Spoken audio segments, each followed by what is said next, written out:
La Banque mondiale, toujours aux côtés de la Côte d'Ivoire. Une délégation de cette institution financière a eu ce lundi une séance de travail avec les autorités ivoiriennes à la primature.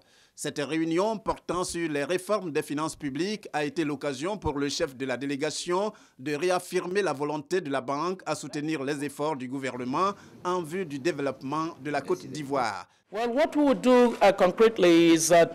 allons concrètement accompagner les Ivoiriens avec le Conseil, nos analyses, mais aussi nous allons essayer de mobiliser les partenaires autour de la Côte d'Ivoire.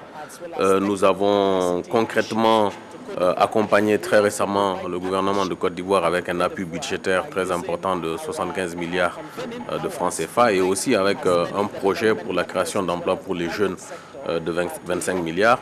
Nous allons continuer notre appui dans des secteurs comme celui de l'agriculture. Nous allons accompagner le secteur privé parce que le secteur privé a un rôle important non seulement pour créer la richesse mais aussi pour créer des emplois. En Côte d'Ivoire, il faut créer des emplois et encore des emplois.